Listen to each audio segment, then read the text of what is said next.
Bengaluru airport से सोने की तस्करी के आरोप में गिरफ्तार हुई कन्नड़ एक्ट्रेस रान्या राव ने डीआरआई की पूछताछ में कई बड़े खुलासे किए।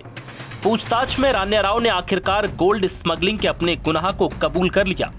डायरेक्टरेट ऑफ रेवेन्यू इंटेलिजेंस की पूछताछ में रान्या ने स्वीकार किया कि उनके पास से 17 सोने के बिस्किट बरामद हुए हैं।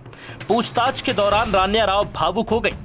उन्होंने कहा कि मैं स्वीकार करती हूं कि मेरे पास से 17 सोने के बिस्किट मिले हैं।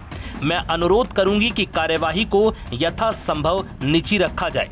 मैं यूरोप, अमेरिका और मध्य पूर्व की यात्रा करने के साथ दुबई, सऊदी अरब भी गई। मैं बताना चाहूंगी कि मैं इस समय थकी हुई हूं। मुझे पर्याप्त आराम नहीं मिला।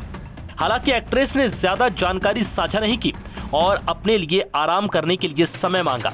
पूछताछ के दौरान रान्या राव ने स्पष्ट किया कि उन्हें किसी भी प्रकार की जबरदस्ती या धमकी नहीं दी गई। उन्होंने बयान स्वेच्छा से दिया। रान्या राव ने कहा कि मैं जांच में पूरा सहयोग करूंगी। जब भी बुलाया जाएगा हाजिर रहूंगी। मुझे खाने पीने की पेशकश भी की गई थी, लेकिन मैंने सिर्फ पानी पिया क्योंकि मुझे भूख नहीं थी। डीआरआई अब इस पूरे तस्करी नेटवर्क की तह तक जाने के लिए जांच को और गहराई से करने में जुटी है। एजेंसी ये पता लगाने की कोशिश कर रही है कि क्या रान्या राव अकेले इस काम में शामिल थी या उनके पीछे कोई बड़ा गिरोह काम कर रहा था। साथ ही उनके बैंक अकाउंट और अन्य वित्तीय लेन देन की भी जांच की जा रही है।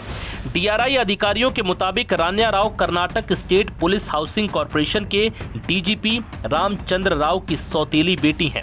उनकी गतिविधियों पर लंबे समय से नजर रखी जा रही थी। रिपोर्ट के अनुसार पिछले 1 साल में उन्होंने 30 बार दुबई की यात्रा की, जिनमें से 15 दिनों के भीतर 4 बार दुबई गई। माना जा रहा है कि इन यात्राओं के दौरान उन्होंने कई किलो सोना तस्करी कर भारत लाया। बता दें कि डीआरआई अधिकारियों ने बेंगलुरु एयरपोर्ट पर 12 करोड़ 56 लाख रुपए कीमत के सोने के बिस्किट जब्त किए थे।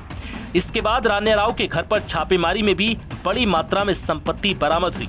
घर की तलाशी में करीब 2 करोड़ रुपए के सोने के गहने और 2 करोड़ 67 लाख रुपए की इंडियन करेंसी जब्त की गई। आशंका है कि हर यात्रा में रान्या राव किलो के हिसाब से सोना भारत ला रही थी। जानकारी के मुताबिक इंडो एशियन न्यूज सर्विस की रिपोर्ट के अनुसार वो एक तस्करी नेटवर्क का हिस्सा थी और दुबई से बेंगलुरु तक सामान की तस्करी के लिए भारी कमीशन लेती थी। 1 किलोग्राम सोने की तस्करी के लिए वो लगभग 4 से 5 लाख रुपए लेती थी, ऐसा दावा किया जा रहा है। हालांकि पूछताछ में अभी और भी खुलासे हो सकते हैं।